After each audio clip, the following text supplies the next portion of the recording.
You know, we take a lot of written tests and stuff. They have to stand and speak in class. Have you guys had that experience? Yeah, that was your experience. Okay. So that's their natural way of doing their speaking. That's what they've been trained to do since they were pretty young kids. So I still try to get you to move over here because that's the dominant paradigm for speaking in our culture. Okay? American culture's expectation for your speech is also that it's very linear. So you start at point A with an introduction, you have 2 or 3 points in the body, and then you go to a conclusion. Okay? Some cultures use a spiral pattern.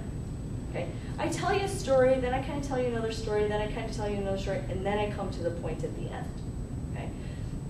The only reason I don't teach this is because that's not what's dominant in our culture. It doesn't make it any worse of a system. Same kind of, just a different cultural expectation. Okay. If you look at the way we teach writing in the U.S. and in English, and we teach speaking, it follows the same linear pattern. So for those of you who have taken writing classes and have done a lot of that in school, you're going to see connections. What I'm going to try to point out to you is the differences. What do you have to do differently to translate a message from when you put it on a paper and you give it to somebody to read, and now I'm standing up in front of the audience and I'm looking at them and they're looking at me and now I have to speak to them. Okay? So we're going to really be focused right there. Can I pronounce that again? Extemporaneous. Okay. Extemporaneous speaking. So you'll hear me talk about that quite a bit. Okay? That's a great question. Okay, now that I've talked about that, anything else pop up for you? I just have one more. I'm just Sure. trying to, okay, to me, speech, where I fall at is I'll get into a story, right? Mm-hmm. Where I'm going to need help is cutoff points. Right. And How do I know where too much is too much or Yeah. it's too little? Okay. Like long-winded, if I'm saying, that's where I fall at. Right.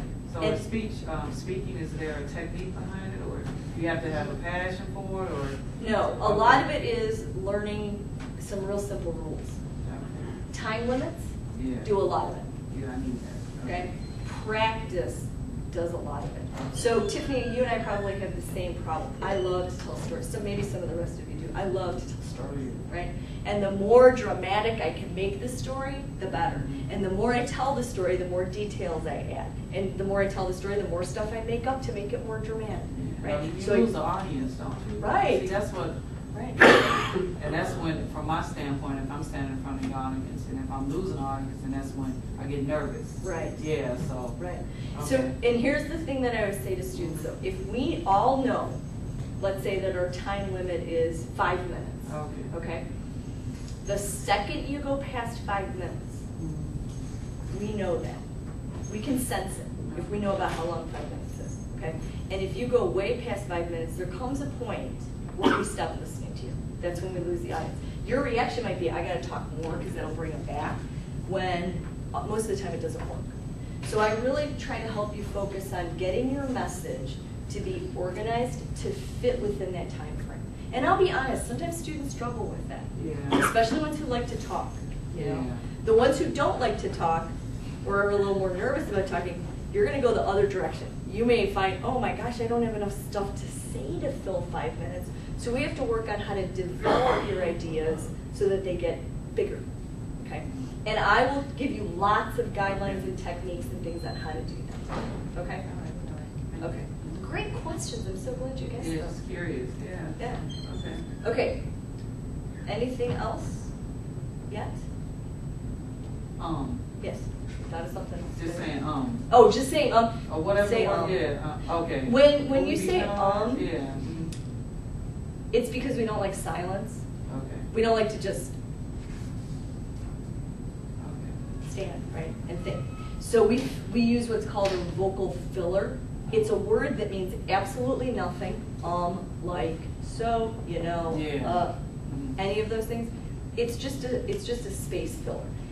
Some students will use it excessively. They'll say over and over and over and over again, well, you know, what that often shows is that you haven't prepared yourself enough for speaking. Under pressure, your brain's freaking out. I gotta speak, I've gotta think, I gotta do all these things, and I can't do it all at once, and I'm not well prepared, so I don't feel confident about it. So all those little vocal fillers start coming through. Okay. So again, it goes back to practicing your message, actually standing up in your house, in your room, in your bathroom, wherever you want to do it, and practicing what you're going to say. And I really stress to students to practice aloud. Stand up and say what you're going to say so that you can hear what you sound like. So the first time you don't hear yourself is standing here in front of all these people who I don't really know all that well. All right, anything else at the moment? Okay, let me back up and let me walk through this. I had a student do this today. I've never had this happen before. He said to me, "Do you have a card to share with us?" No. And I said, "No, I don't, but I can tell you some things about myself." Okay, and I think that might help you also get to know me a little bit, so you know where I'm coming from as an instructor. So my name's Lauren. I live in Streamwood, which is up northwest from here, kind of by Schaumburg. I've been teaching at College of DuPage for about 12 or 13 years. I can't remember specifically. So I am not in school technically as a student, but I've been a teacher for nearly 20 years, okay, or 20 plus years. I taught high school for 10 years before I came here. I taught all over the state. I taught in Round Lake, which is up north. I taught at Downers Grove South for a year.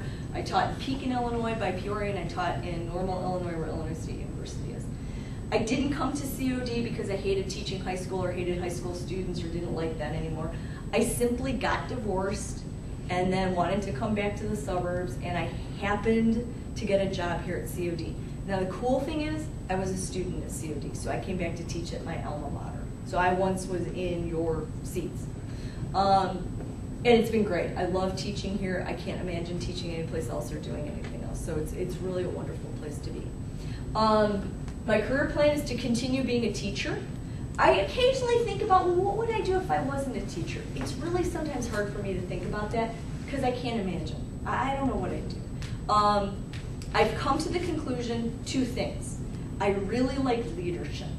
So if I wasn't a teacher, I probably would try to get some sort of job working with leadership, maybe with companies and things, teaching some leadership concepts or doing training in some way. The other thing I really love is gardening, and I would like to be an organic farmer. My husband doesn't really like that idea very much. We have a little lake house in Delavan, Wisconsin with some friends, and about a mile from our house is this little organic farm, and I go talk to the farmer all the time in the summer. And I said to my husband last summer, I think I found what I could do if I quit teaching or if I retired. And I said, be an organic farmer. And he said, uh-huh, have fun. So I'm not sure that would work, but I kind of muse on that.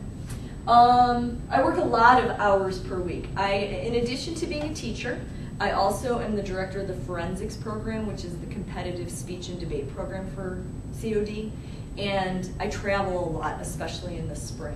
So I just want you to know that I'll be gone about 6 weekends this semester. Actually, not all of those will affect your class because you'll be done by the time I'm still doing my stuff. But because it's online, I have a way to access you all the time. If you ever run into a problem contacting me, just keep trying. I'm really good on email. I have my cell phone with me all the time. I'm an iPhone user now, so that's great. I do text. The only thing I ask is if you're going to text me, make sure you put your name in your message. Okay, so like it's Scott from your online class, here's my question. I once had a student text me, this was about a year ago, and with a question. And I texted back to the student, who is this? And the student texted back, who the hell is this? And I wrote back, it's your instructor from speech. No need for such language. And then I never heard from the student again.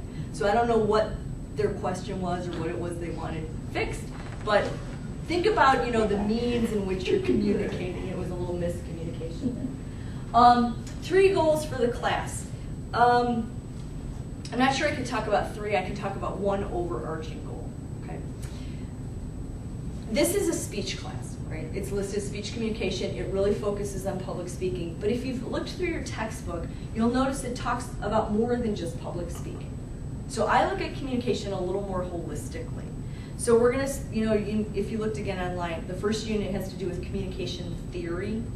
The second unit has to do with interpersonal communication and listening and things.